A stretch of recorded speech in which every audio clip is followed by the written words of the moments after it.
50 years we have been a developing nation. It's time to see ourselves as a developed nation. We are among the top 5 nations of the world in terms of GDP. Our achievements have been globally recognized today.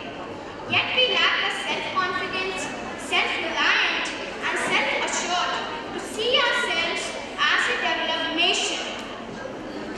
We are the first in milk production. We are the number 1 in remote sensing satellites. We are the second largest producer of wheat. We are the second largest producer of rice. Look at Dr. Josephest. He has transformed a tribal village into a self-sustaining, self-traveling unit. There are millions of such achievements, but our media is only obsessed with bad news, failures and disasters. In India, we only read about death, sickness, crime and terrorism. Why are we so negative? Another question, why are we as a nation so obsessed with foreign things? We want foreign TVs, we want foreign shirts, we want foreign technology. Why this obsession with everything imported? Can't we realize that self-respect comes from self-reliance? You say that the government is inefficient. You say that our laws are too old. You say that the municipality does not pick up the garbage. You say that the phones did not work. You say that the railways are a joke. And so on. You say and say and say. What do you do about it? India is not an underdeveloping nation. It is a highly developed nation. At last, I'm going Josephest's words to his fellow Americans to relate to Indians. Ask what we can do for India and do what has been done to make India what America and other Western countries are today. Thank you. Good morning to everyone, respected judges, teachers and my dear friends. Today, I, Apurva Singh of Bethany Convent School, is here to present the last speech of our first woman Prime Minister, Mrs. Indira Gandhi. India, in our long history, has never attacked any country. There have been many invasions against us. People from outside came here and many of them settled here. They proved to be good Indians. Later, they participated with us in our freedom fight. When India was invaded, after we achieved our freedom, all of them expressed their solidarity with the people of India. They stood like one wall and faced the challenges.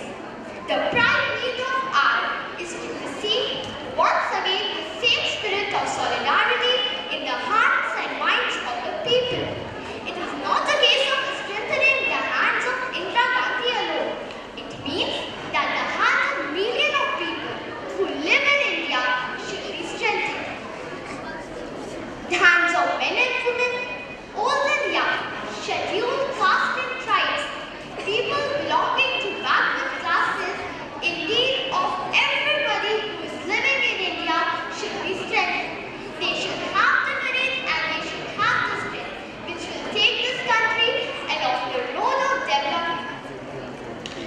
Nobody knows how many attempts have been used to shoot me. Lathis have been used to beat me. They have attacked me in every possible manner. I do not care whether I live or die. I have lived a long life and I am proud that I have spent whole of my life I have spent whole of my life in the unity and the integrity of my country. You have heard me very patiently. I shall repeat that you must give your top priority to the unity and the integrity of the country. Everything else is secondary. If you gain something for short term and if it weakens us tomorrow or day after, it is not a thing worth pursuing. answer for Reha Mirza Sayyid Shahzad Haidar from Team Saturn. An ancient Sanskrit saying says, woman is the home, and the home is the basis of society.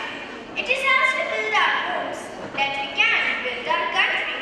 Good morning, respected jury members, teachers, and my dear friends. I, Faria Mirza from Tagore Public School, am here to present before you an extract from a speech delivered by Mrs. Indira Gandhi at the Golden Jubilee celebrations of the Indraprastha College for Women's, where she emphasized on what educated women can do. I still remember the days living in old Delhi, even as a small child of 7 or 8. I had to go out in a dolly if I left the house. We just did not walk. Girls did not walk on streets. First you have your sari with which you cover your head, and then you have another shawl or something with which you cover your hand and all the body. And this was in a family or community which did not observe parda of any kind at all.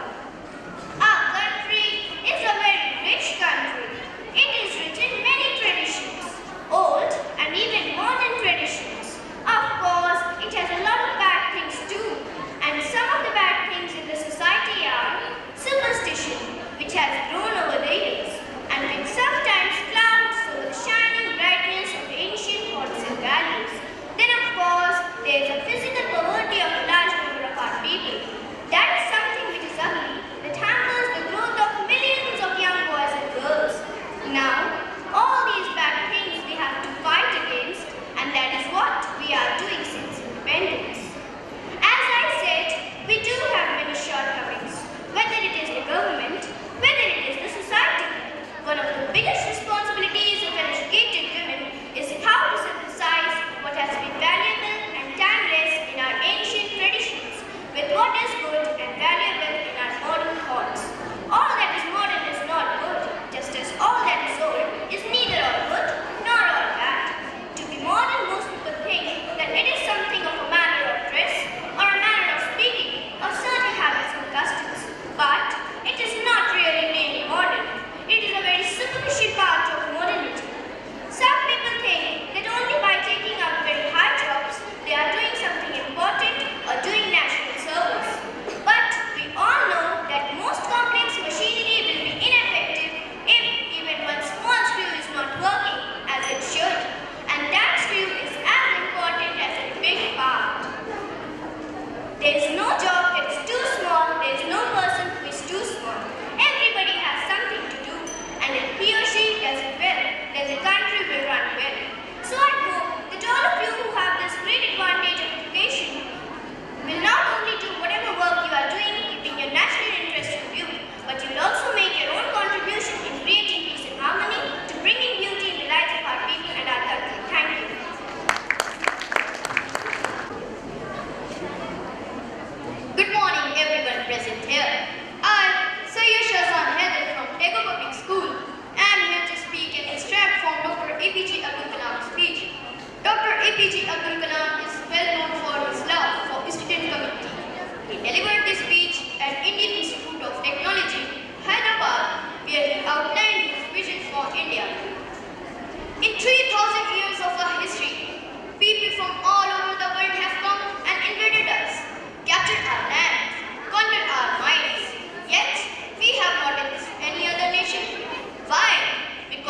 school is. Our last participants are Anay Dubey, Aviral Srivastava from Team Earth. Good morning. Good morning. Quit India speech by Mahatma Gandhi. Occasions like the present do not occur in everybody's but rarely in anybody's life. I want you to know and feel that there is nothing but purest ahimsa in all that I am saying and doing today. The draft resolution of the working committee is based on ahimsa. The contemplated struggle similarly has its roots in ahimsa. If therefore there is any among you who have lost faith in ahimsa or is wearied of it, let him not vote for this resolution. Let me explain my position clearly. God has vouchsafed to me a priceless gift in the weapon of ahimsa. I and my ahimsa are on our trail today. If in the present crisis, when the earth is being scorched in the flames of ahimsa and is crying for deliverance, I have failed to make use of my God-given talent. God will not forgive me, and I shall be judged unworthy for the great gift. I must act now. I may not hesitate and merely look on when Russia and China are threatened. Ours is not a drive for power, but purely is a non-violent fight for India's independence. In a violent struggle, a successful general has been often known to effect a military coup and to set up a dictatorship. But under the common scheme of things, essentially non-violent as it is, there can be no room for dictatorship. A non-violent soldier for freedom will covet nothing for himself but for the freedom of his country. The Congress is unconcerned as to who will rule when freedom is attained. The power, when it comes, will belong to the people of India, and it will be for them to decide to whom to be placed in entrusted. Ever since its inception, Congress has kept itself meticulously free of the communal things. It has thought in terms of the whole nation and acted accordingly. I know how imperfect our ahimsa is and how far away we are from the ideal. But in ahimsa, there is no final failure or defeat. I have faith that therefore, in spite of our shortcomings, the big things does happen. It will be because God wanted to help us by crowning us with success, our silent, unrelenting sadhana for the last 22 years. Thank you. Good morning. Tilak gave this speech on the first anniversary of the formation of the Home Rule League in 1917 at Nasik. I am young in spirit, though old in body. I do not wish to lose this privilege of youth. Whatever I am going to speak today is eternally young. The body might grow old, decrepit, and it might perish, but the soul is immortal. Similarly, if there might be an apparent lull in our home rule activities, the freedom of the spirit behind it is eternal and indestructible, and it will secure liberty for us. Freedom is my birthright. So long as it is awake within me, I am not old. No weapon can cut the spirit, no fire can burn it, no water can wet it, no wind can dry it. We ask for home rule and we must get it. The science which ends in home rule is the science of politics and not the one which ends in slavery.